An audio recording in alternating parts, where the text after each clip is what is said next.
राष्ट्रियताको लागि, नेपाली सार्वभौम भौमिकताको लागि विश्व ध्रुवीकरणमा शक्तिले चाहिँ के अरे हस्तक्षेप गरिरहेको अवस्थामा त्यसैको मुखमा चाहिँ के अरे पार्टीको घोषणा गर्ने व्यक्तिले एसपीपी को विरुद्धमा बोल्नुपर्छ पर्दैन? बोलेनन्। दालमे कुछ काला है। झापामा उठ्छु, केपी ओलीको विरुद्धमा उठ्छु भने यो कारणले उठ्छु भन्न सक्नु पर्यो। प्रचण्डको विरुद्धमा उठ्छु भनेपछि यो कारणले उठ्न सक्छु, शेरबहादुर देउवाको विरुद्धमा उठ्छु यो कारणले भन्न सक्नु पर्यो। तर उठ्न सक्थे, तर जहाँबाट धेरै मेरो डिमान्ड आउँछ त्यो ठाउँबाट म उठ्छु भनेर आफ्नो अवसरवादिता, आफ्नो महत्वाकांक्षा देखाएका छन्। अहिले त सबै 77 जिल्लाका जिल्ला न्यायाधीशहरू अनि उच्च अदालतका न्यायाधीशहरू, सर्वोच्च अदालतका न्यायाधीशहरूलाई को त टिङटिङ हल्लिरह्यो होला नि, हैन? त्यो डरले मात्र काम गर्छ क्या। राष्ट्रिय अनुसन्धान विभागका पूर्व वरिष्ठ अधिकृत, अहिले चाहिँ पेसाले अधिवक्ता क्युवाङ हाङ राइजू, यहाँलाई नागरिक अनलाइन टिभीमा हार्दिक स्वागत गर्न चाहन्छु सर। धन्यवाद। अब अहिले पछिल्लो देशको राजनीतिमा पनि तपाईको उत्तिकै चासो हैन, तपाईले बेला बेला खबरदारीहरू गरि नै राख्नुहुन्छ। अहिले एकजना चाहिँ चर्चित सञ्चारकर्मी रवि लामी छाने, जसको एउटा ब्रान्ड नेमै बनेको छ नेपाली कन्टेक्स्टमा, उहाँले सञ्चारकर्मलाई त्यागेर चाहिँ पार्टी खोल्नु भएको छ। पार्टीको नाम पनि राष्ट्रिय स्वतन्त्र पार्टी, पार्टीका एजेन्डा पनि अलिकति पृथक छन्। अनि उहाँको पार्टी दर्ताको विरुद्ध निर्वाचन आयोगमा उजुरी पनि गएको छ। स्वतन्त्र चाहिँ पदको भनौँ न शब्दको चाहिँ त्यहाँनिर एउटा सीमिततामा लगियो भन्ने हिसाबले पनि मान्छेहरू बोलिराखेका छन्। के उहाँको पार्टी दर्ता गर्न अर्थात् निर्वाचन आयोगले खारेज गर्न अर्थात् अर्को विकल्पको लागि रविलाई जानको लागि चाहिँ अनुरोध गर्ने सम्भावना कति छ? यसैबाट सुरु गर्न चाहे। निर्वाचन आयोगमा त्यो स्वतन्त्र समूहले जो उजुरी दिएको छ त्यसले खासै त्यो उजुरीले फरक पर्दैन भन्ने मलाई लाग्छ। पार्टी दर्ता हुन्छ त्यो कुरा चाहिँ यो कानुनी पक्षतर्फ चाहिँ जटिलता देख्दिनँ म। अब राष्ट्रिय स्वतन्त्र पार्टी भन्नाले जस्तो उद्घाटन जुन घोषणा कार्यक्रमहरू हेरियो हैन, राष्ट्रिय स्वतन्त्र पार्टी हैन, त्यसपछि रवि लामी छानेप्रति मेरो व्यक्तिगत प्रतिद्वन्दिता विरोध केही पनि छैन। तर मैले आजसम्म भन्दै आएको कुरा नेपाली जनतालाई सत्य कुराको सुसूचित गर्ने हो तपाईको र नेपालको राजनीतिको मूल समस्या र त्यसको समाधानको कुरा हो मैले गर्ने गरेको। त्यस स्थितिमा मेरो कसीमा, मेरो नजरमा रवि लामी छाने कच्चा खेलाडी, एउटा यो संचार जगतबाट जे केही राम्रो काम गरेकोलाई क्यास गर्दै एउटा निहित स्वार्थको लागि अघि बढेको मान्छे हो। जमात राम्रै भेला पारेको छ, त्यतिको उद्घाटनमा नारा लगाउने मान्छे राम्रै भेला पारे। अब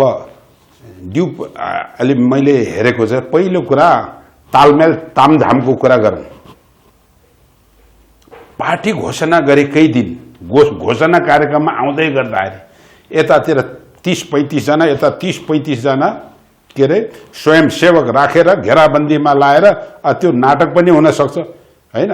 अनि त्यो भिडमा चाहिँ के अरे एस्कर्टिङ गर्दै चाहिँ ल्याउँदै गरेको त्यो एउटा नाटक भन्छु म हैन। यता मासले अलिकति चाहिँ पेले जस्तो गर्नु अनि हामीले जोगाए जस्तो नै भाउ देखाएको जस्तो सामन्ती प्रथा देखायो। त्यसपछि हिजो सायद पार्टी दर्ता गर्न जाँदा पनि त्यस्तै देखिन्थ्यो। मानौ कि त्यहाँ अहिले हिजोका राजा महाराजाहरू पारसहरूलाई चाहिँ एस्कर्टिङ गरिन्छ नि, हजुर, अहिलेको हाम्रो सम्माननीय राष्ट्रपतिलाई पनि त्यसै नै एस्कर्टिङ गरिन्छ नि। आफ्नो दस्ता तयार गरेर त्यस्तो एस्कर्टिङ गराएको देखायो। त्यो महानता देखाएको कि सामन्ती प्रथा देखाएको कि के देखाएको, त्यो त व्याख्या मेरो नजरमा चाहिँ त्यो नाटक हो हैन। भनेपछि अहिलेको नेता कस्तो चाहिन्छ भन्दा पैदल बिहान निस्कोस्, क्या कार्यकर्ताले घेरा नगरोस्, थाहा नपाओस्, गाउँ गाउँमा घर घरमा पुगोस्, के छ दुःख कष्ट होस् भनेर। अहिले नै चाहिँ स्वयंसेवक दस्ता खडा गरेर भेला पारेर हैन एस्कर्टिङ गरी मागेको नेताले भोलि के गर्छ? पहिलो मेरो नोटिस थियो। हजुर। दोस्रो नोटिस उसले के भन्यो भन्दाखेरि झापामा चितवनमा डडेलधुरामा पनि म चुनाव उठ्न सक्थे हैन भन्ने कुरा गरे। ठिकै हो, लोकतन्त्र गणतन्त्रमा पार्टी खोल्न पाइन्छ, बोल्न पाइन्छ हैन। जनतालाई नेपाललाई समृद्धि बनाउनको लागि मान्छेको खाँचो छ, त्यसमा रवि लामी छानेले गर्न सक्छ भने राम्रो कुरा हो हैन। त्यसो हुँदा जहाँबाट धेरै मैले चाहिँ के अरे अनुरोध आउँछ त्यो ठाउँमा उठ्छु भन्ने खालको कुरा गरे हैन हैन। भनेपछि म यो ठाउँबाट फिक्समा उठ्छु, झापामा उठ्छु, केपी ओलीको विरुद्धमा उठ्छु भने यो कारणले उठ्छु भन्न सक्नु पर्यो। प्रचण्डको विरुद्धमा उठ्छु भनेपछि यो कारणले उठ्न सक्छु, शेरबहादुर देउवाको पक्षको विरुद्धमा उठ्छु यो कारणले होइन भन्न सक्नु पर्यो। तर उठ्न सक्थे, तर जहाँबाट धेरै मेरो डिमान्ड आउँछ त्यो ठाउँबाट म उठ्छु भनेर आफ्नो अवसरवादिता, आफ्नो महत्वाकांक्षा देखाएका छन्। यो दोस्रो पोइन्ट। तेस्रो पोइन्ट, प्रश्न छ प्रचण्डसँग भने केपीसँग प्रचण्ड के प्रश्न छैन उसलाई, शेरबहादुर देउवासँग उसको प्रश्न छैन, प्रचण्डसँग उसको प्रश्न छ। केमा हो प्रश्न?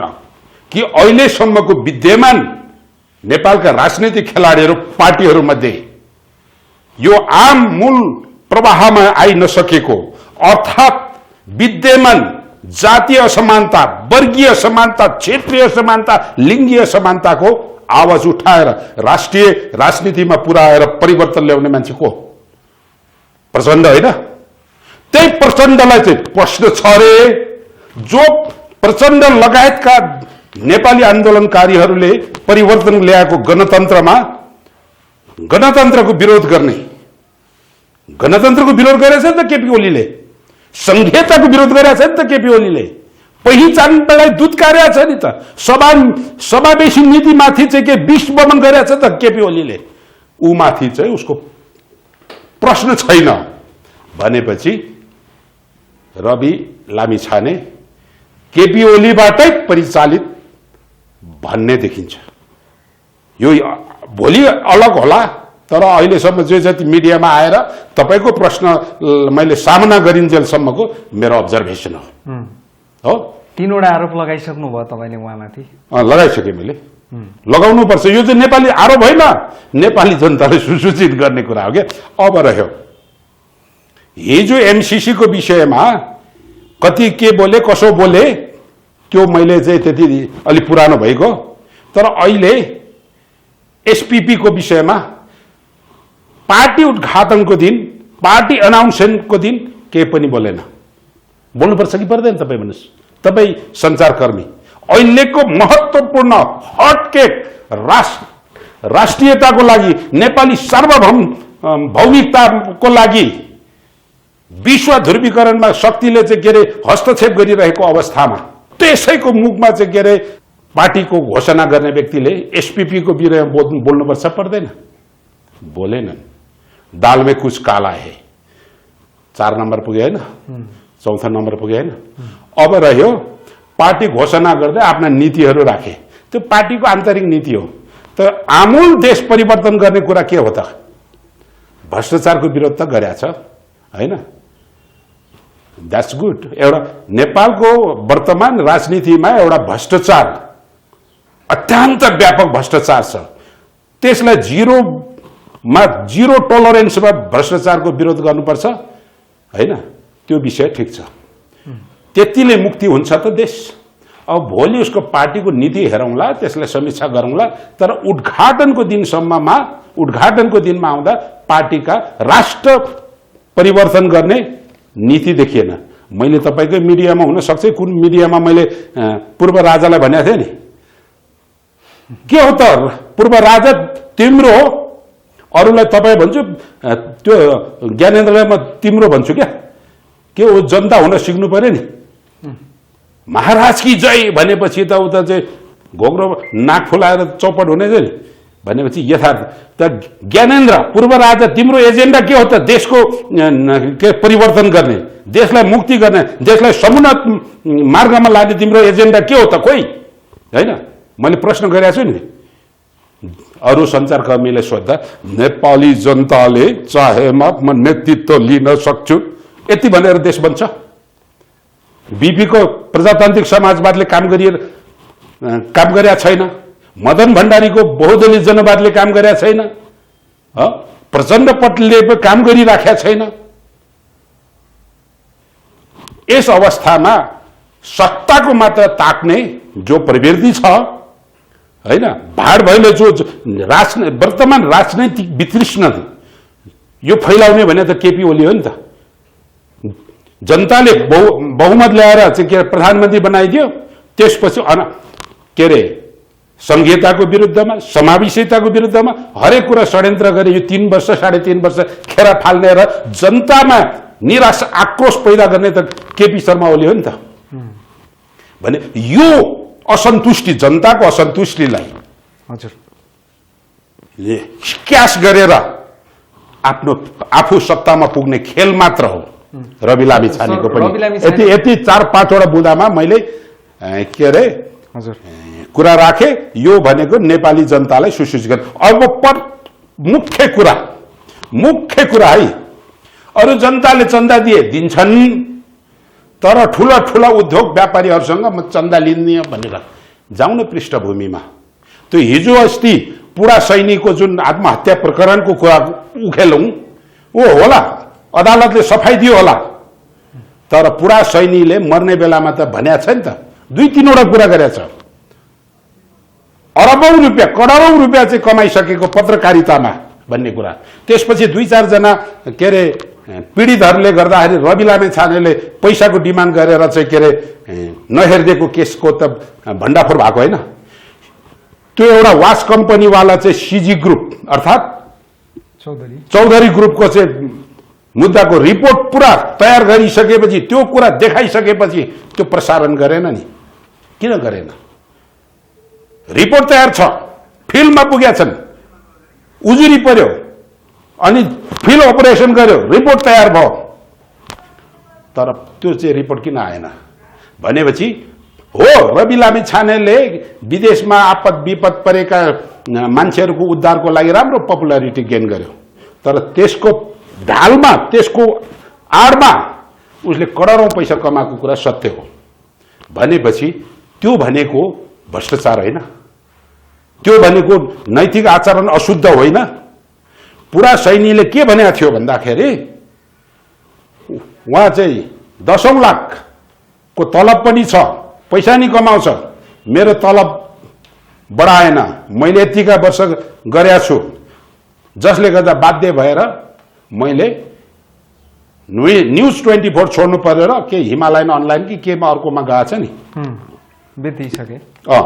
त्यसको केही समयपछि पुरा सैनिक के भन्छ, आफ्नो बुढीलाई के भन्छ भन्दा मैले करोडौं पैसा कमाइदिएको छु, तिमीले अर्को बिहा गरे पनि हुन्छ, यो सम्पत्ति मेरो दाजुभाइलाई नदिनु, तिमी राख्नु, अर्को बिहा गर्नु भनेर उसले भनेको छ। अब उनै पुरा सैनिकमाथि पनि मेरो प्रश्न, त्यो 2-4 महिना रवि लामिछानेबाट छोडेर न्यूज 24 को चाहिँ जनताको सिधा कुरा कार्यक्रमबाट छुटेर गएको 3-4 महिनामा करोडौं पैसा कहाँ कमाए पुरा सैनिकले? केबाट कमाए भने यो देशमा भएको भ्रष्टाचार, अत्याचार, अपराधलाई रिपोर्टिङ तयार गर्ने अनि ब्ल्याकमेल गर्ने अनि पैसा कमाउने, यही धन्दामा यो अनलाइन के भन्छ, यो के कार्यक्रम भन्छ नि तपाईहरुको सिधा कुरा जनता संघका कुराहरू चाहिँ भेस्टेड इन्ट्रेस्टमा छन्। यसको पर्दा पछाडि छ के देखाउने मुख एउटा गर्ने कुरा अर्को। त्यस हिसाबले रवि लामिछाने पत्रकार जगत, सञ्चार जगतमा लोकप्रियता भए पनि हेर्नु पनि एकलव्यलाई त चाहिँ के महाभारतमा कसको सही कसको गलत, कसले युद्ध जितेको भन्ने त अब्जर्भ गरेको थियो नि, हैन? भनेपछि कोही त होला त नेपाली जनता, नेपालको नेपाली जसले पर्दा अगाडि र पर्दा पछाडिको नि हेरिराखेको छ, देखाउने मुख पनि हेरेको छ, पछाडि के अरे लुकाको मुख पनि देखाएको छ भनेपछि रवि लामिछानेको यो ब्याकग्राउन्ड ठिक छैन। पहिलो कुरा अघि भनिहाले 1, 2, 3 मा ऊ यो अहिलेको वर्तमान अव्यवस्था हैन, जति चाहेको जो जनताको एक्सपेक्टेसन पूरा नभएको अवस्था हैन को क्यास लिएर त्यो माहौललाई क्यास लिएर मान्छे त जम्मा गरे, त्यसमाथि चढेर राज्य सत्ता आरोहण गर्न चाहन्छ। उहाँको नि जुन किसिमको एउटा उद्घाटन समारोह घोषणा सभामा जुन किसिमको चाहिँ मान्छेहरूको उपस्थिति देखियो, त्यो चाहिँ जस एउटा रिमार्केबलै थियो हैन, त्यो चाहिँ मान्नुपर्छ। अनि एउटा कुरा यसैमा जोडेर मैले चाहिँ जस्तो परिवर्तन गर्छु भनेर उहाँले मिडिया कर्म छोडेर आउनुभयो, त्यसलाई अब उहाँले भने जस्तो हिसाबले देशको परिवर्तनको लागि आउनुभयो, अर्थात् आउन सक्नुभयो भने त्यो अर्को पाटो होला। तर मान्छेले चाहिँ हिजोको दिनमा रविन्द्र मिश्रको आगमन र अहिले चाहिँ उहाँको चाहिँ फिर्ती राजनीतिबाट लगभग उहाँको चाहिँ प्याकअप भएको अवस्था हो हैन, त्यो पाटोको हिसाबमा लिइराखेका छन्। दोस्रो चाहिँ रविन्द्र मिश्रको अवतार अर्थात् त्यो बाटोमा रवि पनि छन् भनेर यो चाहिँ अलिक धेरै उहाँप्रति पूर्वाग्रही भएर यो टिप्पणी गरिएको हुनसक्छ कि भोलि उहाँको भविष्य लगभग त्यही हो? हुन सक्छ, करिब करिब हुन सक्छ। अब मुख्य कुरा है, एउटा कुरा मैले छैठौं बुँदा भन्नुहुन्छ या त मुख्य कुरा भन्नुहुन्छ, मेरो यो अन्तर्वार्ताको नेपालको राजनीतिको मूल मुद्दा के हो त्यो कुरा चाहिँ यो आजको तपाईको अन्तर्वार्ताको समयसम्ममा रवि लामी छानेले उद्घोष गरेका छैन। नेपालको मुख्य राजनीतिक विषय भनेको यसमा वर्गीय विभेदता छ, असमानता छ। देशमा वर्गीय असमानता भन्दा ठूलो जातीय असमानता छ, क्षेत्रीय असमानता छ, लिङ्गी असमानता छ र त्यसलाई परिवर्तन गर्नको लागि हिजो जो नेकपा माओवादीले यो एजेन्डा पछि स्वीकार गर्यो, यो जातीय असमानताको विषयमा त 2047 सालमै राष्ट्रिय जनमुक्ति मोर्चा, राष्ट्रिय जनजाति पार्टीहरूले उठाएको एजेन्डा हो नि। त्यो कुरा चाहिँ यो पछिल्लो चरणमा चुङबाङ बैठक सम्मेलनपछि नेकपा माओवादीले यो कुरालाई हाइलाइट गर्यो र पपुलारिटी हासिल गर्यो, आफ्नो आन्दोलन जनयुद्ध चाहिँ उचाइमा पुर्यायो र परिवर्तन शान्ति प्रक्रियामा आउँदाखेरि विस्तृत शान्ति सम्झौता गर्यो। विस्तृत शान्ति सम्झौताको प्रस्तावनाको प्यारा 3 मा र दफा 3.5 मा स्पष्टसँग लेखिएको छ नि त, देशमा विद्यमान वर्गीय, जातीय, क्षेत्रीय, लिङ्गीय विभेद र असमानतालाई निर्मूल गर्नको लागि राज्यको अग्रगामी पुनर्संरचना गर्ने भनिएको छ नि। भने यो मुद्दा चाहिँ अझै पनि सम्बोधन भएको छैन। केही हदमा अन्तरिम संविधानको मा समावेश गरियो, त्यसैको आधारमा 64 सालमा नगन्य अव्यावहारिक समावेशी नीति लागू गरियो। त्यो समावेशी नीतिले पनि फेरि राज्य सत्तामै रहेको व्यक्तिलाई झन बेसी रिजर्भेसन गरिदियो हैन, इनडाइरेक्टली। त्यसपछि गर्यो भने 72 सालको संविधानमा केही छन्, केही धाराहरू छन्, भावना छ समावेशी नीतिको, कार्यान्वयन हुँदैनन् भने यो मुद्दा हो नेपालको राजनीतिको मुख्य मुद्दा, पहिचानको मुद्दा। आज पहिचानको नाममा राज्यको चाहिँ के अरे नामाकरण गरिएन। अहिले 1 नम्बर प्रदेशको नामाकरण गर्ने क्रममा अहिले चाहिँ के अरे त्यहाँ भाड भैलो मचाइरहेछ केपी शर्मा ओलीले हो। यो विषयमा बोलेन, पहिचानको विषयमा रवि लामी छाने बोलेन, प्रतिनिधित्वको कुरा हो। आज पनि हेरौं निजामती कर्मचारीमा कति प्रतिशत कुन कुन जातिको कति कति बाहुल्यता छ हैन। त्यसपछि राजनीतिमा त्यो भनेपछि दोस्रो भनेको प्रतिनिधित्वको सवाल हो, तेस्रो भनेको राज्य स्रोतको समानुपातिक बाँडफाँडको कुरा हो। र आज पहिचान नदिएको कारणले, प्रतिनिधित्व नदिएको कारणले र राज्य स्रोतको समानुपातिक बाँडफाँड नभएको कारणले जो जाति जातिमा वितृष्ण आएको छ, भावनात्मक एकता टुटेको अवस्था छ है। भावनात्मक एकता, मेची महाकाली सबै जातका फुलबारी बनाउने जो नेपालको मुख्य राजनीतिको एजेन्डा हो, त्यो विषयमा रवि लामी छाने बोलेन र बोल्दैनन्। त्यसले गर्दाखेरि तपाईले पूर्वाग्रही भन्नुहोस् या के भन्नुहोस्, अब के कति नेपाली जनता चाहिँ लहै लहैमा कुद्ने हो हल्लामा कुद्ने हो हैन, त्यो आफ्नो ठाउँमा छ। लहै लहैमा कुदेर के अरे केही प्रगति हासिल गर्ला त्यो अलग कुरा हो, तर नेपालको राजनैतिक मुद्दा, नेपालको परिवर्तनको लागि जुन एजेन्डा अहिलेसम्मको पार्टीहरूले गठन बोकेका छैनन् र यसलाई मैले नेपाल राष्ट्र निर्माण अभियानको राजनैतिक अभियानबाट मैले बारम्बार भन्दै आएको छु। हजुर, यो कुरा त्यही हो। एउटा कुरा नि राईज्यू, जस्तो अब यहाँ हामीहरूले यो रविजीको प्रकरण जुन प्रसङ्ग थियो त्यसलाई जोड्यौँ। अब अर्को एउटा तपाईँ न्याय क्षेत्रमा पनि अहिले सक्रिय हुनुहुन्छ होइन, वकालतको पेसामा रहनु भएको छ। एउटा यस्तो घटना चाहिँ सार्वजनिक भयो जसले न्याय क्षेत्रमा एकचोटि फेरि चाहिँ एउटा हङ्गामा पैदा गरेको अवस्था छ।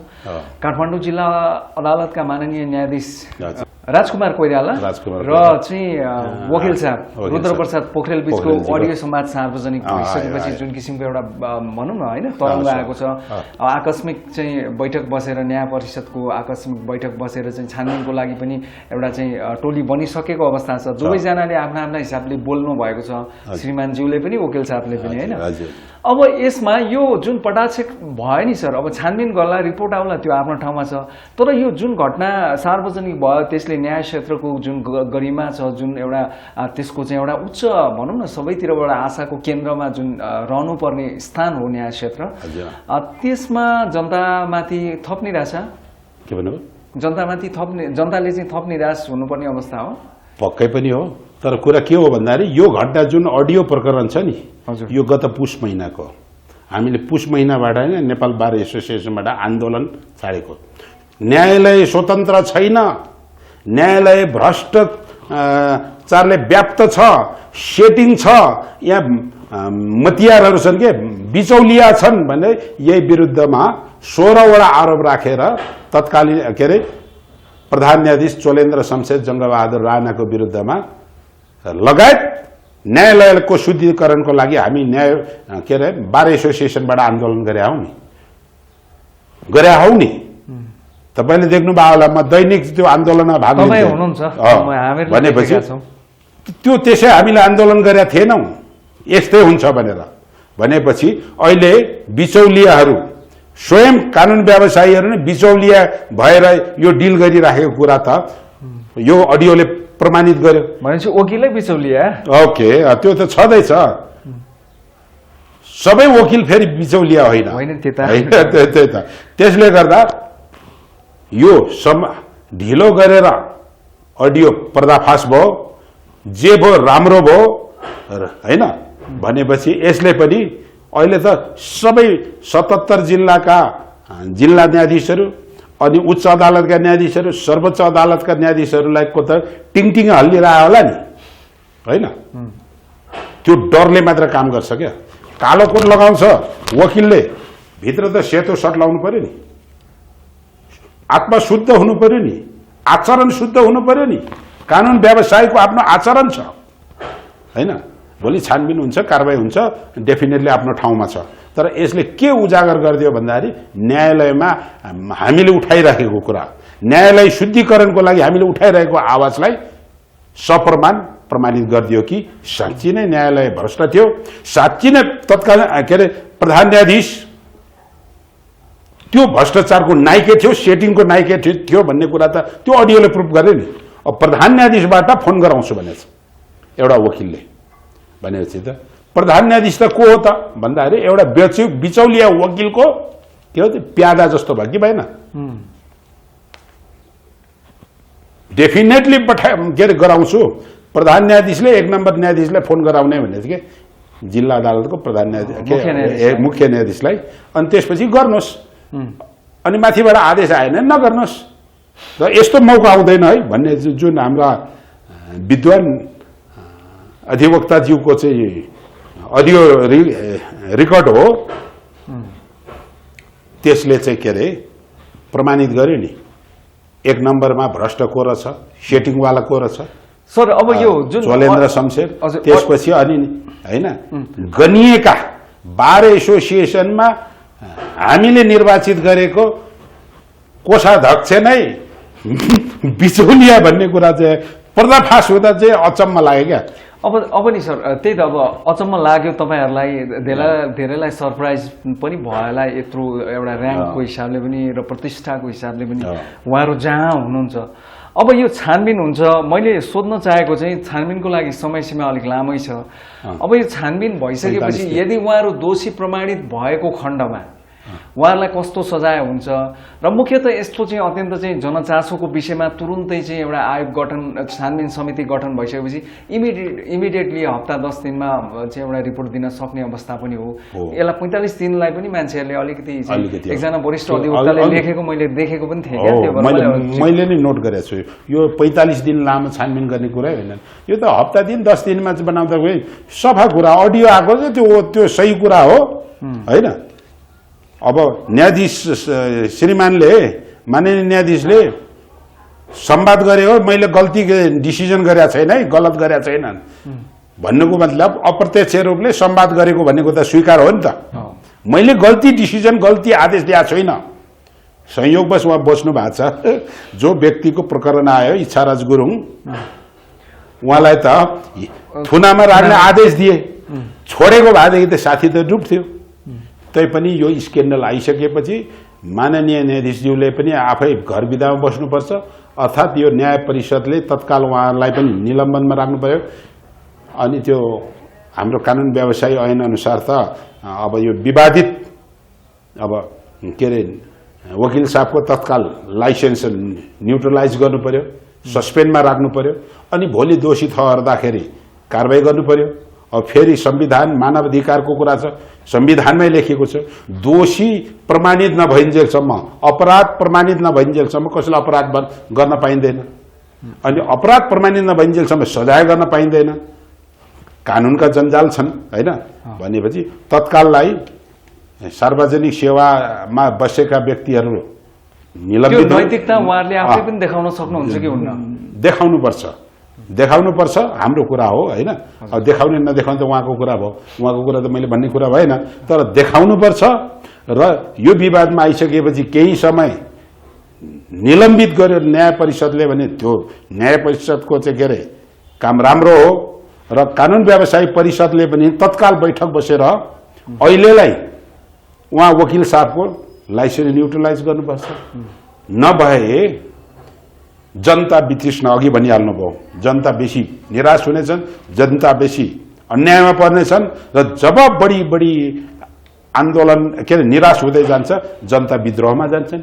जनता विद्रोहमा गइसकेपछि के हुन्छ? अशान्ति हुन्छ। फेरि अन्य ट्रेकमा विकासका कार्यहरू गर्न सकिँदैन। हुन्छ सर, अमूल्य समय दिनुभयो। अत्यन्त यहाँको अनुभवको कुरा र तपाईँको आफ्नै विचारका लागि पनि म यहाँलाई धेरै धन्यवाद दिन चाहन्छु। धन्यवाद।